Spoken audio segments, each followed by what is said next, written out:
One of the best parts of life is when you can admit the truth to yourself about yourself. Cyberspace is a world where one can become something he isn't, but everything he dares to be.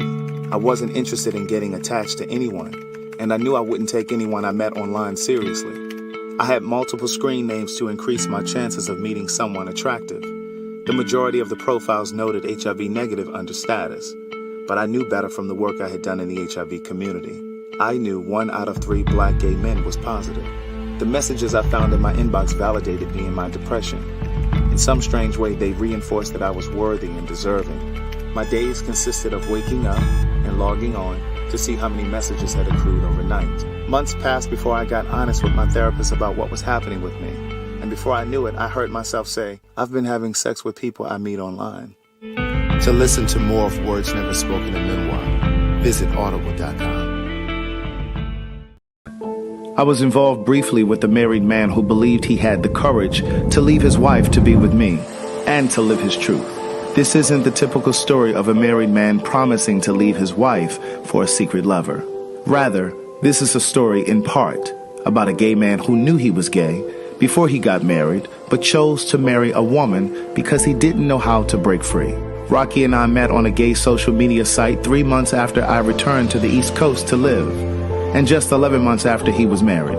At the time we met, he was living and working in Dubai as a contractor for the government on a military base, while his wife was stationed in Tallahassee, Florida, where they had a home. In one of the first messages he sent me, Rocky shared that he was married, but that he had regrets. He explained that he had come out to his mother and siblings when he was 18 years old. He sat them. To listen to more of One Thing for Certain, Two Things for Sure, a memoir continued, visit audible.com. Good day, thinkers, thought leaders, progressives, and dreamers. I'm Craig TheWriter Stewart, and this is So Much to Say YouTube TV. These are my thoughts in my voice on black shit, white shit, gay shit, and everything in between. So Much to Say YouTube TV is the place that you come to learn and grow, because we discuss socially relevant things mixed with a splash of humor. If you know you have tissue paper feelings, this probably isn't the channel for you. But and however, since you're here, I just need for you to do 2 things. Hit the like button, make sure you hit the subscribe button, and turn on that little bell so that you get the notification every single time that I go live or upload something new. I'll see you soon. Bye.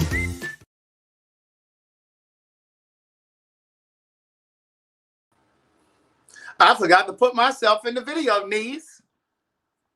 I was so busy putting this comment down here for Afro Sensible Lady who couldn't figure out where the share button is. So I was like, somebody please direct her to the share button and then send her over to the GED section. Amen. Send her to the GED section. We're going to try to sit outside because, you know, the internet be giving a little shaky in the inside of this little Airbnb niece. It be giving a little shaky. But listen, you know how we get white people together all the time. You know, we pull white folks together when we need to, niece. Amen. Somebody say amen. But now today I need to pull together some black folks. That ain't all of y'all. It's not all of y'all, niece. It's just some. Now I done got straight up out the bed, ain't brushed my hair, so you can see a little crust in my eyes. Ignore that and just pay attention to what I'm saying. Amen. It ain't about how I look. It's about the message, niece. What, they cutting down some trees and shit? We might need to go back in the house. They cutting down trees and shit. But, you know, we pull together white folks if we need to. But, you know, every now and then we gotta tap each other. We gotta tap each other on the shoulder. Have y'all seen that little emoji that's out there now where you can tap somebody on the shoulder? I just put it down in the comments. Look at this. When I say I've been using this in my text messages, I've been tapping. Look. I've been tapping. Look. I've been tapping people on the shoulder. I've been tapping folk on the shoulder. But anyway, listen, niece, I want to talk about this Juneteenth situation. Now, I had mentioned this, I guess about a week or so ago. No. It was around Cinco de Mayo. Excuse me. And remember, I was saying to you guys that, you know, if you were like me and you were out here celebrating Cinco de Mayo, then you need to be shaking your ass come June 19th, okay? Or Juneteenth. And so, you know, since then, I had just posted yesterday that I know I haven't been on the lives a lot because one, it's not a lot of lighting in here. It's not, and I don't have my ring light. Oh, I do look a little crusty. I did brush my teeth though.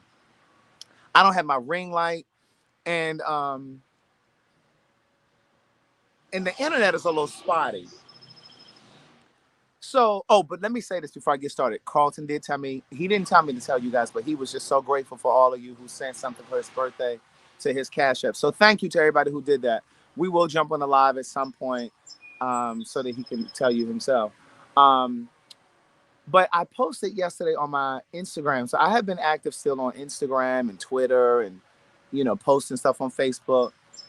But I didn't get a chance. I haven't really been doing lives. I've been doing Patreon. But niece, I posted yesterday about how I am so sick and tired of the colonizers, aka white folks. And this ain't all white folks. So if you white and you watching this, don't be messaging me about no foolishness. If this doesn't apply to you, then it's not for you. I'm just speaking in general terms. I am so sick of the colonizers, sick of white folks just appropriating culture, not just black culture, just culture, period. And just trying to capitalize off of it, and we can see it in every aspect, right? It's not just gentrification in our neighborhoods. It's also capitalizing off of the black dollar and off of black pain. Is this too loud? Do I need to go in the house? Can y'all hear? Just capitalizing off of black pain. But the reason why I said black folks listen up in the title or whatever I called it is because sometimes we are too passive for me. We are way too passive. So I posted yesterday on my Instagram. If you're not following my Instagram, shame on you. It's Craig TheWriter Stewart if you're on Instagram. And I be tearing them up on Twitter. I tears them up on Twitter. My Twitter is Yes It's Craig. YesItsCraig. I tears their asses up on Twitter and Instagram. Now I post a lot of foolishness and laughing and cutting up over there on Twitter. On Instagram. But I also put my shit over there. I put my Black Power shit over. I always try. Same thing I used to do with the Queen Supreme Court, right? I always try to weave in some smart talk in there too, right? I'm not going to just have you laughing and cutting up. Now, one thing you will never see on my Instagram is me posting black folks doing just some old ignorant shit like fighting and carrying on. Fighting and arguing. You won't see that on my Instagram page. You won't see it on any of my pages because I don't believe in highlighting and publicizing that kind of nonsense. But I posted yesterday a tweet that I sent out, and I basically said, I'm so sick of capitalism, and I'm sick of white businesses, white people, white corporations profiting off of black pain. Juneteenth is an extension of black pain. For those of you who may not know what Juneteenth is, and I'm not going to make you black people feel bad about not knowing what Juneteenth is, because that's another thing we have to stop doing as black people. We need to stop making each other feel bad when we don't know a piece of black history, because they robbed all of us. Hell, a lot of them don't even know about some of the shit. So if you know a piece of black history, then share the shit with somebody black instead of saying, you don't know about that? Oh my God, I don't believe Stop all that foolishness, because there's some stuff that your ass don't know. But what I want to say about this whole Juneteenth thing is Walmart, Great Value, which is the Walmart brand, they were introducing this ice cream. Because see, they were appealing to those with these heavy ankles and these elbows and things. This Juneteenth ice cream that they were trying to introduce called Juneteenth. And I put the picture up on the video. So that's what you saw up there. They have since removed it from the shelves because black people were enraged enough, right?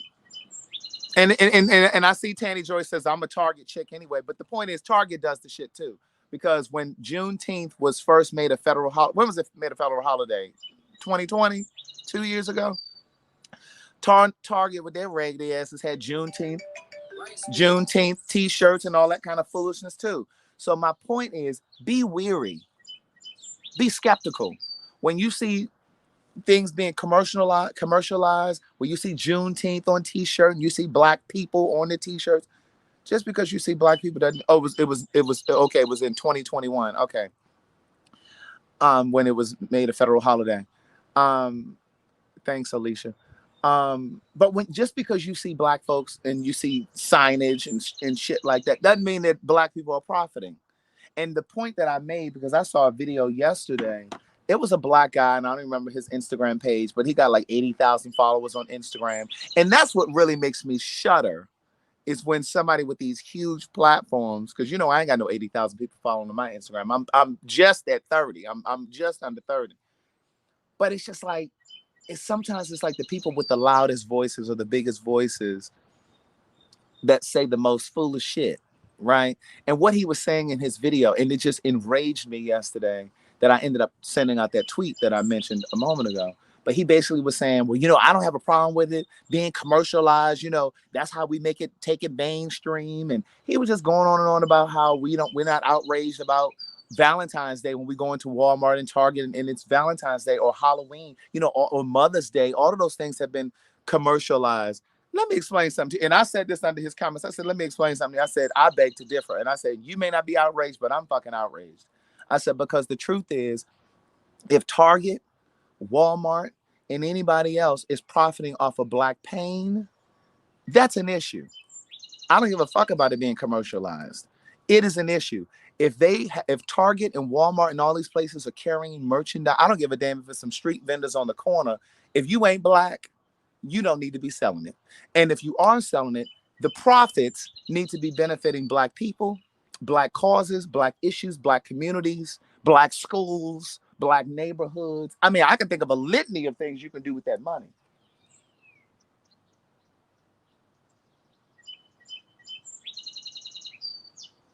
Now, my issue is not that it's in the store. My issue is that you're profiting from it. If you're going to have it in your stores, then all of the monies, with an S, I hate that word, all of the monies need to be going to black causes. The United Negro College Fund.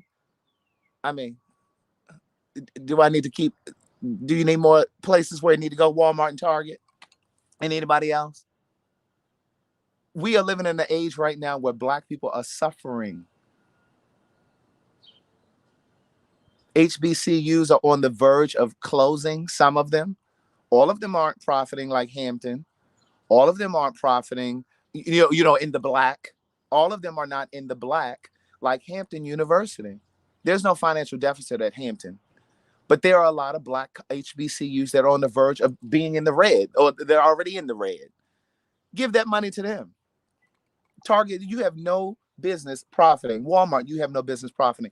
And like I said a moment ago, Walmart has removed this ice cream off the shelves, but as black consumers, we have got to be more responsible with our dollar. I say this all the time on here. We need to start buying black, banking black. I have my little money in that black-owned bank account. For how long? Those of you that's on Facebook, y'all been following me for the longest, because I've been streaming on Facebook longer than anywhere. I've had that black bank account, and I shared it with you guys in my Facebook group on Facebook. It's called So Much to Say Podcast Pen Pal group on Facebook. If you're on Facebook, join that group. We drop information in there all the time. We put some silliness in there too, but I try to put stuff that I want to make sure that you guys are going to see in that group. There's a list of black-owned banks. You don't have to have one in your city.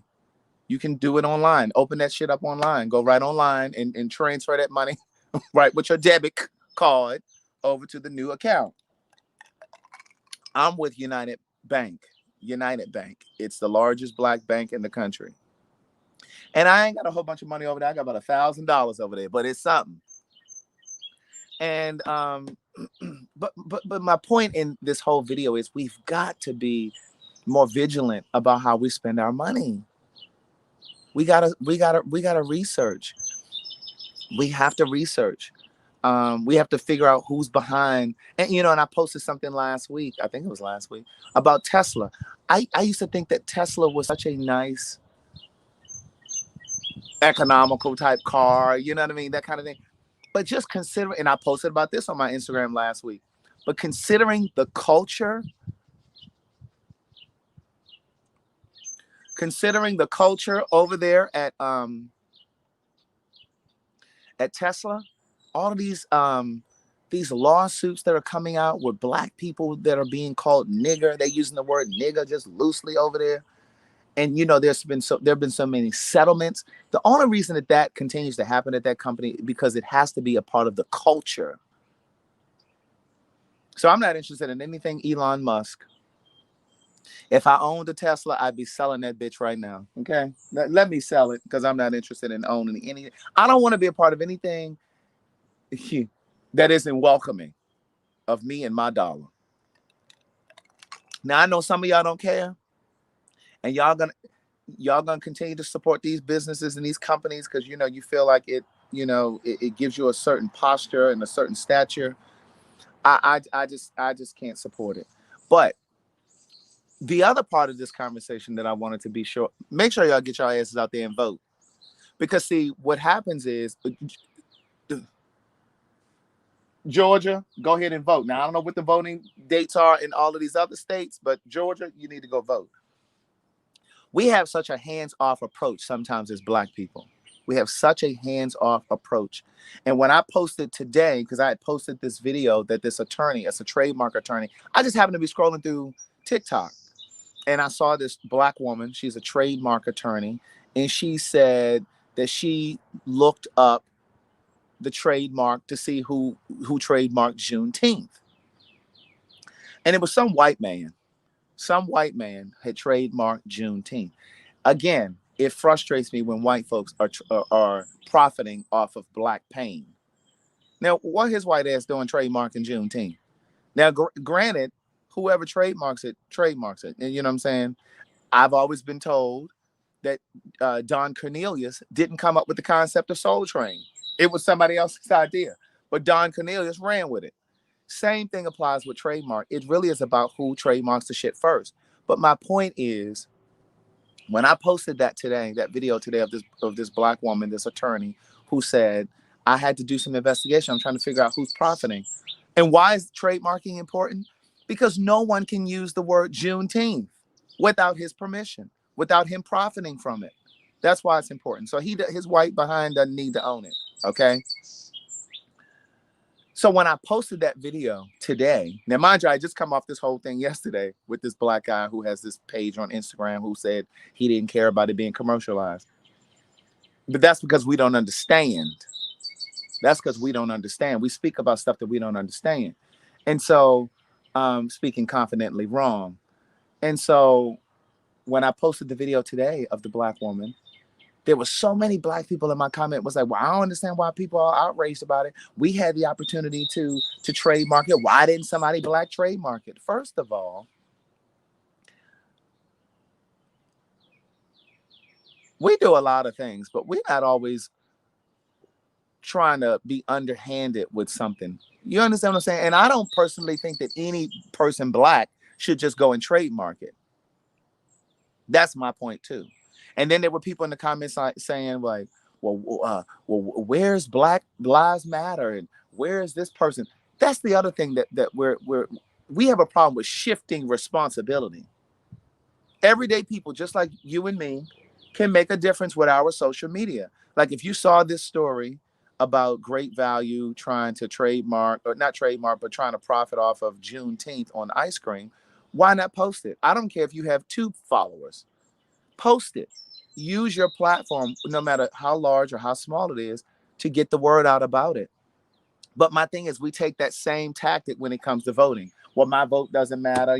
I saw some old ignorant ass tweet from Luke Campbell, the rapper from the 90s, his ignorant ass, and somebody else ignorant. Who else was that other person? It was some other black person that said something about, so you mean to tell me that this is why I don't vote? You mean to tell me that voting is really going to matter? So can y'all give me 5 reasons why I should vote in this next election?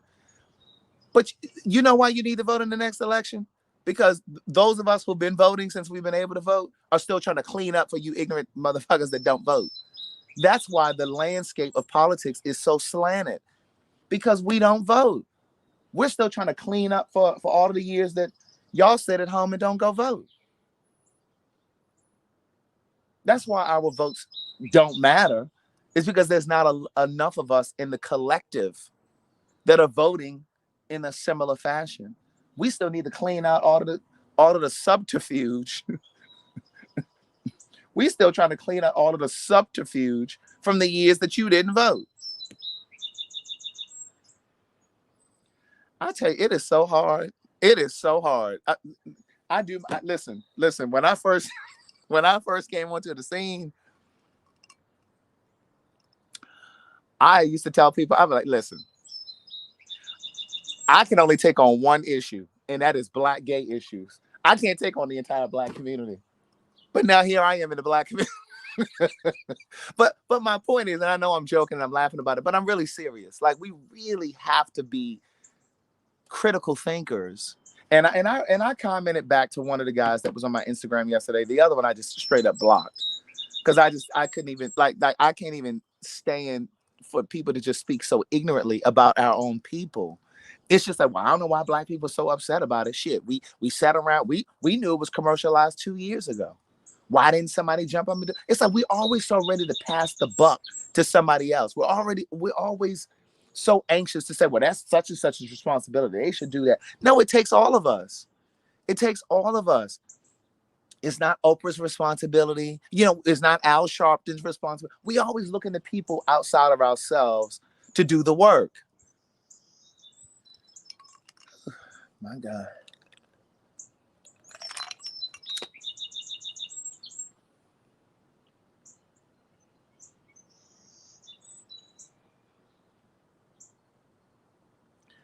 And then I saw this thing today where in New York, for a limited time, your Metro card is going to have Biggie Smalls' face on it. Now, the first thing I could think of, well, I hope his mama and his children are profiting from that. Now, I don't know if there's a way to profit off of that, because I don't know if the Metro system is going to give them some sort of a licensing fee for using his face and likeness. I don't know if they're going to use his face and likeness. I don't know if they're going to pay for that. But raw. That was the first thing I thought about. See, this is the problem with us. Sometimes it's Black people, and this is not all of us. Sometimes we're just so anxious to be able to grab that low-hanging fruit. Like, I think it's an honor. If Faith Evans should get a piece of that money too, because I mean, she was still married to him. So I'm gonna tell you, that money should be divided up between his mama, his children, and his ex-wife, because she was still married at the time. But my thing is, sometimes we're so enamored and awestruck, but it's just like, okay, well, where the money? It goes back to we talk about this all of the time now. Like just like I shared with you guys, and some of you already knew, Jack Daniels, the alcohol, that recipe was created by a Black slave, by a slave. But guess who owns it? Guess who owns Jack Daniels?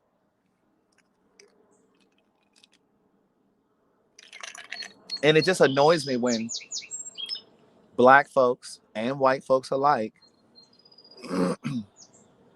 always talk about Black folks need to do better, and Black folks need to build businesses, and we've done that time and time again. But whenever Black folks start to ascend, whenever Black folks start to soar, and whenever Black businesses and communities and neighborhoods start to accelerate, white folks come in and destroy it. I'm not telling you what I think. I'm telling you what history has shown us. They come in and they burn it up. They destroy it because they can't handle the thought of us surpassing them. I've said this before.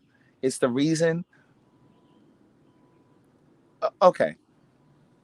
I said this too. Some of y'all probably didn't think I knew what the fuck I was talking about, but I had said to y'all before that this big old fuss about abortion, this huge fuss, this huge debate about abortion and overturning Roe versus Wade is bigger than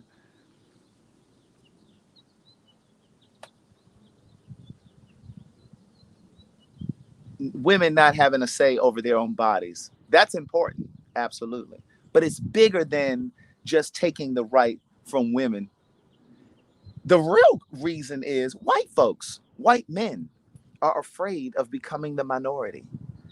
And white women have more abortions than any other group of women. They don't want white women to have abortions.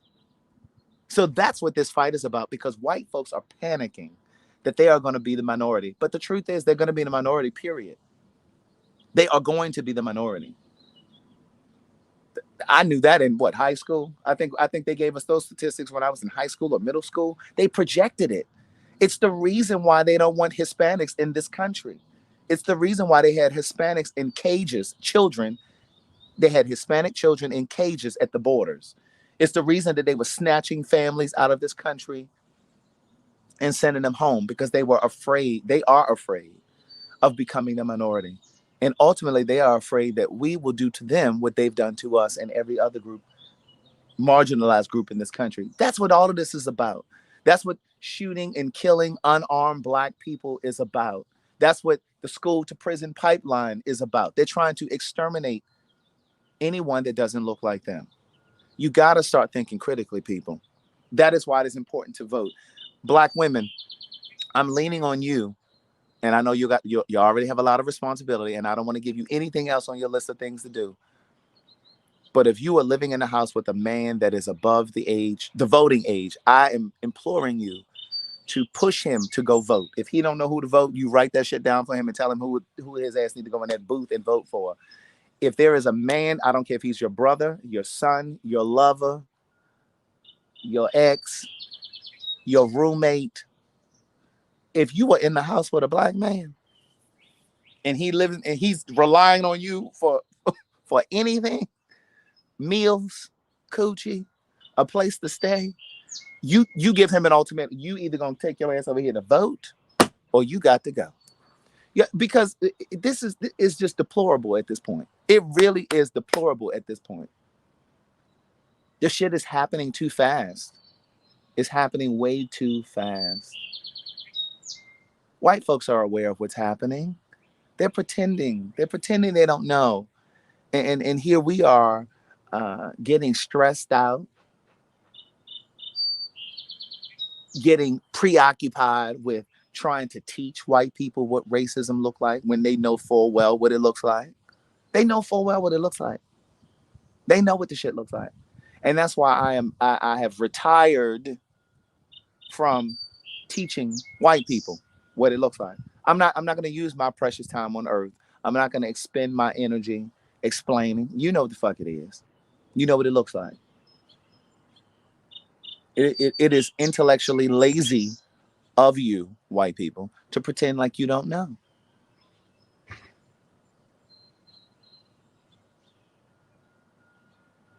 Black folks, we got to be more intentional with our dollars. I was watching The Breakfast Club yesterday, and there was a young lady from Atlanta on there. I can't think of her name, but she was talking about financial wellness and galvanizing Black businesses and giving Black startups an opportunity to sell their product in person, because a lot of times small Black businesses don't get the shelf space in your Walmarts, in your Targets. And she's out of Atlanta, and I can't remember her name, but she's on The Breakfast Club. She was on there yesterday. She has locks. You'll see her if you go over there to look. Breakfast Club is on YouTube. And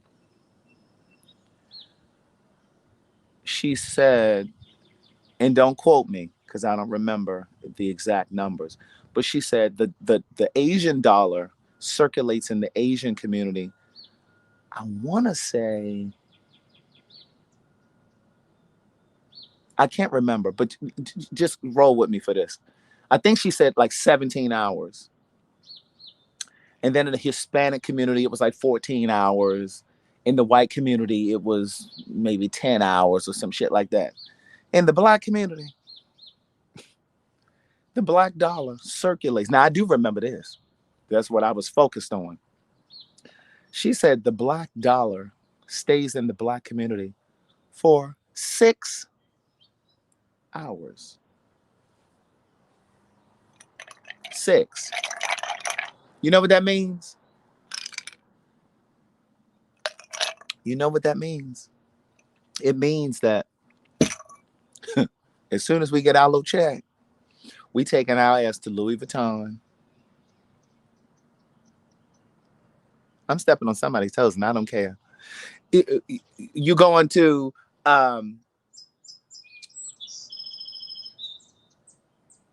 wherever you shopping, okay? You going to the car dealership. You going to eat at these little white restaurants. You buying clothes from store owners and manufacturers that are not black. Don't tell me nothing about it ain't enough black businesses. There are enough black businesses. And here's the thing. They said something very interesting on there last night. And I was scrolling through Instagram today, and there was a black woman who said something very, very powerful. I'm going to play it for you because I want you to hear it. Here's the other thing before I play this. We don't give, and I say this to you guys all the time, we don't give each other, black businesses, enough grace. Now, you guys know that I try my best to support black business. Now, I've gotten frustrated with black folks too. I've gotten frustrated with black business owners, but you will never hear me say, I ain't supporting them niggas no more. I ain't supporting black people. That was him. That was his issue. But what I also know is that sometimes when you're a small startup, when you're a black-owned business, you just don't have the resources and you don't have the manpower, the team to help you. So sometimes you fuck up. But one of the things that she said in this clip that I'm about to play for you is, no. The woman on the Breakfast Club said this piece. I'm going to play the clip, but the woman on the Breakfast Club said this. She said, but also when you're a small black business, how does your customer service show up when you mess up? Now, you guys know I'm big on customer service. You know I'm big on customer service. And that's the only thing I ask for. Like when I go to a black business and you fuck up, say, sir, I really do apologize. You know, that I don't need to know the excuse. I don't need to know the reason. I don't need to know that you're short staffed. I don't need to know all of that. But I do need to know that when I come back again, you said, well, sir, next time when you come back, I'll give you 10% off, or let me take 10% off your order today for your inconvenience. Like that's what we sometimes miss as black business owners. That is sometimes what we miss. Sometimes as black business owners, we think, oh, well, you black, I'm black, you should understand. No, bitch, no, I shouldn't. But please go and look at that interview on the Breakfast Club. I may look it up so I can tell you what her name is. But listen to this, because this was very, very important too. Okay, you got your listening ears on. All right, let me play it. Don't be so hard on people and brands when they're going through their growing pains. When I was in my growing pains, I saw comments like, that's why I don't support black business. Like, it has absolutely nothing to do with being black. It has everything to do with not having a mentor, not having the proper resources. I can tell you the God honest truth. There was time, like when I first started, we were sitting on $3 million. Nobody would loan us anything to help us scale more. And we had everything that we was qualified for. Yep. So when she say that we need you guys, we need you guys not to support our businesses, but so we can go out here and learn and continue to grow, so we can come back and bring you back up and support you, because we're the ones who are going to give you the answers, because no one gave us the answer. Baby. And I think I already shared this on my Insta story and on my Facebook story. If I didn't, I'm going to do it when I get off of here. But we gotta, and I'm not saying take a bunch of bullshit from any business. I'm not saying that at all. But what I'm saying is don't allow one experience with one black business to tarnish your perception of all. And one of the things that Charlamagne said on the Breakfast Club yesterday was, I don't remember. I lost it that quick. It was something else I was going to share with you guys. But, I know what it was. Somebody said, when you go to McDonald's, those of you who may eat fast food, when you go to McDonald's, they're notorious for that ice cream machine not working, or that shake machine, or whatever the hell it is. Or, you know, you have issues with your sandwich, or but you don't ever say, oh, I ain't never shopping at McDonald's no more. That's just an example. But we do each other like that. We can't be like that, you know, and because we're only hurting the Black community when we do that, you know, because, and I've said this so many times before, how many times have you gone into a white business and the service was horrible? But we don't ascribe it to poor customer service. We just automatically jump to, oh, they were just racist. No, sometimes they just had bad customer service. It wasn't even about race. They just had poor customer service. Carlton and I went to a restaurant here the other day, and the manager, it was a white lady, she come over telling us about her staffing issues at her other job. Girl, we just trying to order our food. We don't want to hear about that. That was in poor taste to me. But sometimes when Black people do it, we're looking at them like, she's so unprofessional. Unprofessionalism comes in all colors, okay? All shades. How many of y'all keep going to these nail salons, but that's owned by these Asian folks, and they treat y'all like shit. They talk to you like shit. They don't even look you in your eyes when they're talking to you. There's no sort of customer service or no sort of etiquette or no sort of warm feeling when you spending your damn money. And y'all keep going over there. They talk to y'all crazy, you know, and y'all keep going there. I saw this post the other day and I commented. It was on TikTok, and it was a beauty salon. It was a beauty store. It was owned by an Asian woman, and she was like, "Hurry up and buy it." She was just walking. Somebody was videotaping her, and she goes around. And when I looked at it had hundreds of thousands of views. And when I looked in the comments, it was all these Black women, and they talk about, "Yeah, child, I went there the other day." And that's how she always talk to people. It's just terrible. This customer service. You have the power to shut that business down by not going in there. But you know what somebody in the comments said? But we keep going because we need the stuff, bitch. And I don't mean woman, you a bitch. I'm just saying bitch as an expression. Bitch, are you kidding me? Now, those of you that have been following me for a while, y'all saw one time on Patreon, I was in Baltimore, and me and my dad and I, let me get my subject verb agreement together. My dad and I went into a Chinese restaurant, and I had never been in this particular Chinese place, and I wanted to go into the one that we typically go to. And he said, well, let's try this one. This one is good. I said, Dad, you know how you hungry, you want to eat the shit that you know is good. I said, no, I want to go. He said, come on, Slim, let's just, you know, he called me Slim. Come on, Slim, let's just go in here. So we go in there. As soon as I come in, the man was so abrasive, and I had never been in there. I was trying to look at the damn menu, and he was like, you ordering? What are you doing? I said, wait a minute, you don't talk. This was on camera, on Patreon. I said, hold on. You don't talk to me like you may talk to these other people that come in here, might let you talk. Manny said, I remember these other people, these other Black folks might come in here and let you talk to them crazy, but I'm not them. I don't play that. And so don't ever make a business owner think that you need them. You Ladybug said, I remember that. You don't need them. They need you. Order your shit from Amazon. And I'm not saying that, I'm not trying to promote Jeff Bezos or anything like that. But what I'm saying is, Jeff ain't talked to you crazy. That Asian person did. And I'm not saying that this is all Asian people. I'm saying go where you are respected. If you can't respect me, then you can't have my dollar. I'm sorry. And see, this is the problem with us as a people. We are not willing to sacrifice. We have to sacrifice. Some of y'all, listen, that bus boycott back in the day, we would not have been successful with some of you new Negroes. Oh, bitch, I ain't boycotting. I got to get on the bus, bitch. I got these heels too. I got to get to work. Your success is on the other side of your sacrifice. That applies in every aspect of your life. That applies to, I don't care if you're starting a business, the sacrifices you make today will be your success tomorrow. As a community, you may, have to, it may be inconvenient for you to go to the beauty salon or the beauty shop or the nail salon that's a little further from your house. But you can do it. You may pay a few extra dollars to do that, but you need to teach a lesson. You need to teach a lesson. Don't let people mistreat you and mistreat your money. Stop being so desperate. There are Black dry cleaners that you can go to. Now, I don't dry clean. And when I was living over at 227, the dry cleaners that I went to were brown people. They were Indian. They were from India.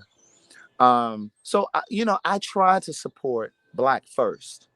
And not because, and here's another epiphany I had yesterday. See, this is what happens when I don't come on this live every day. I got time to sit and think. Another revelation that I had yesterday was, Don't let white people get you caught up in trying to convince you that you're racist because you speak on and about black issues and because you call them out on their shit. Because white folks are quick to try to make you seem or make you believe that you're racist. They don't believe you're racist. They just know that you onto some shit and you whistling, and they don't like that shit. So I'm not saying that you can't support Asian people. I got to clarify it. I got to make it plain for the people. I'm not saying that you can't support Asian salons or because the place that I go to in Atlanta from time to time where I get my pedicure, they're Asian people, but they're kind and they're respectful when I come in there. I've never had an issue with them. But let me see them mistreat somebody black or mistreat me.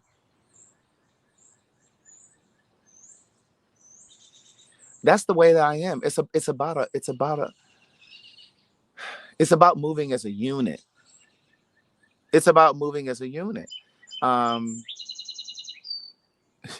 if I go into a business and I see somebody mishandling a black person, a black woman, black man, you can't have my money. I'm not just saying you can't just disrespect me. You can't disrespect anybody that look like me, especially if I think it's rooted in some sort of evil or hate. Same thing at these gas stations. Some of y'all go to these gas stations, these convenience stores in these gas stations, and they talk to y'all crazy. I was looking at a video, I think it was yesterday, and this black guy, I don't know what city it was in, and he went in and he was asking something. And the black guy said, "You ain't gonna fucking talk to me like that." He said, "When these white Jewish people come in here, you laughing and grinning and you talking to them. But then when somebody black come in here, you talking to us crazy." And he said, "I don't give a fuck about you calling the police." He said, I'm talking to you about respect.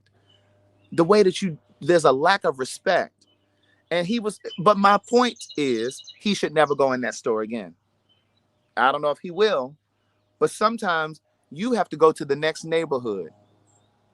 I know it's convenient for you to go to the grocery store down the street. I know it's convenient for you to go to the dry cleaners that's right there in your neighborhood. I know that it's more inconvenient for you to go to the hair salon or not hair salon, but the nail salon or the beauty supply store that's right there in your neighborhood. But you need to make a sacrifice. Look at all them black people that were walking in them marches and parades back in the day in dress suits and dress shoes. It was hot as shit. You think they weren't tired? Black folks carpooling, because black folks didn't even have a lot of cars. So they were carpooling and shit trying to get to work. That was a sacrifice that they made for some of the liberties that we have today. But some of y'all ain't about that life. Y'all talk like y'all bad bitches and niggas, but y'all ain't about that life. Y'all got to sacrifice. Because I will go without. Because you ain't getting my money. Let me explain something to y'all. And I'm not going to show the picture. But I was on Thumbtack yesterday, right? And if you don't know what Thumbtack is an app where if you need like a handyman to come to your house to do little stuff, then they can, right? Now, of course, you know I got Dave. But I need something probably that's a little bit more out of Dave's scope of expertise. Like I want to do like, that's unimportant what I'm trying to do. But anyway, I'm trying to do a few little work projects around my house, right? And I need a carpenter, somebody that knows how to build shit. And so I'm on Thumbtack. Now, mind you, I was going to go with this Asian guy, but his wife got into a car accident the other day. Long story short, he said he's taking off for the summer because he needs to tend to his wife. Now, y'all know before him, I was trying to work with the black guy that Lindsay sent me. And that Negro told me it was going to be 4 to 6 weeks before my built-in bookcase was going to be done. And 3 months later, he didn't even start to work. So I had to get my money back from him. But I'm not going to be discouraged. I'm going to still try to work with black people. So I'm on Thumbtack. And when I tell you, y'all not ready for what I'm about to say. When I tell you, the people that responded to my job that I posted were this white guy. And I don't mean no harm, but they look like some rednecks to me. They look like they some old KKK. They look like the boys that hunted down Ahmaud Arbery. And I said, well, Craig, you can't judge people by the way that they look. But I'm going to tell you, it did give me pause. Now, I haven't decided if I'm going to work with them yet, but this is what they look like. I was like, oh, wait a minute now. You know, you gotta raise that brow. Let me see now. You know, you got to look around on their social media and see what's going on with them. But you know, we can't. Same thing happened. I posted this, I think, last week. There was some correctional officer or something in New York that posted about those 9 black people or however many black people that was killed in that grocery store in Buffalo, New York. He posted something like, "Oh, clean up on aisle 2. Oh, sorry, make that 2, 4, and 6." Or so, like he made a joke about it, and I posted about it, and I posted it social media and that kind of thing because, and there was a phone number to call to file a complaint to have them removed. And like when I post stuff like that, I'm posting it because I believe it's a collective. I believe it's all of our responsibility to pick up that phone and say, "Look here, they need to be removed." You understand what I'm saying? So when you choose the people that you follow on social media, make sure you're following some shit that's newsworthy as well. Like I follow attorney Ben Crump. You know, that was, we first learned about him with Trayvon Martin. He was the attorney for that. Like I find a lot of cases and things following him. Like you need to be. I follow Sean King. I follow this guy out of Baton Rouge, Louisiana, named Gary Chambers. He was the one who did that viral video that said, "I want to talk about Connie." I follow him. Like you gotta make sure that you're. I follow Angela Rye. Like you got to make sure you have some news. Joy Ann Reid, like certain things like that. Um, but anyway, that's all I wanted to say. I think I've cleared my heart and mind. I think I've cleared my heart and mind of everything that I wanted to say. And again, continue to support black businesses as often as possible. And I don't just mean my black ass and my black business. I mean spread that shit around. Causes that are near and dear. I posted about this, I think, a week ago. It's one called nationalbailout.org. Yeah, Connie was in online shopping in a meeting. Um, and I see what you guys are saying about Sean King. I'm not saying I subscribe to everything that he does or he says, but he will post newsworthy story. Take it with a grain of salt, niece. Take it with a grain of salt. Please hit the like button, hit the subscribe button, hit the share button. Black people need to hear this. Tag some of your ignorant black friends and family. But nationalbailout.org is one of my favorite black charities to support. Those of you that have been following me for a while, you guys know that I've support them. You guys know that we've come together to support them. For those of you who are not familiar with nationalbailout.org, it's a nonprofit organization, so your donation is tax deductible. So you can visit the website. It's nationalbailout.org. And what they do is they bail out black mothers. They bail them out of jail. They're in jail for petty crimes. And generally, their bail is less than $600, but they're trapped in the system because they don't have the money to get out, which is the story with a lot of black people or people of color that are in jail and they're just in there for years because they don't have the money to bail themselves out. And they do a really big push around Mother's Day because they try to bring as many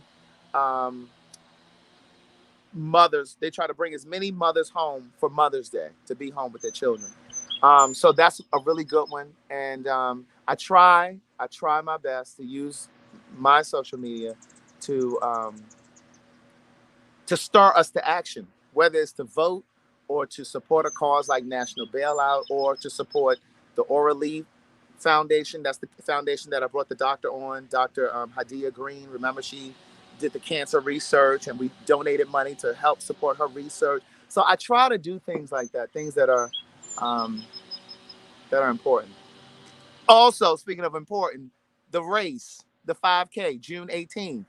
The link is down here in the caption of the video. Please, even if you're not going to be able to participate in the 5K, you can walk, you can run.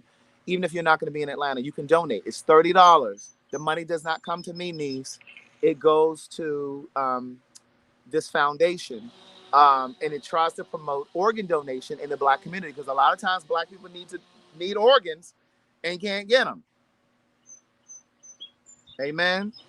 Amen. Thank you, Ali Williams, for the $2 Tuesday, and Barbara Hyman, my girl down in Florida, and Jennifer Griffin and Shannon Barnard. I was about to say Barnard. Thank you guys for the $2 Tuesday. So anyway, listen, on that note, please make sure that you go vote. My girl Audrey said, yes, we voted in Texas today. All right, Atlanta, Texas. I don't know about the other states, but please exercise your vote. All right, bye, y'all. See you on Patreon. Bye. I had to think about it. Oh, and don't forget to get your Goalie gummies. Let me tell you this. Tomorrow's Wednesday, just in case I forget tomorrow, my promo code for the Goalie gummies is going to give you, hold on, let me tell you how much it is. It's going to give you 42% off on a regular order of Goalie gummies. And if you've never ordered before, it's going to give you 58% off of a subscription. But you got to use my promo code. It's Craig the Writer Stewart. So it's goalie.com. And then use promo code Craig the Writer Stewart. You just click the link down here in the video. All right. Bye, y'all.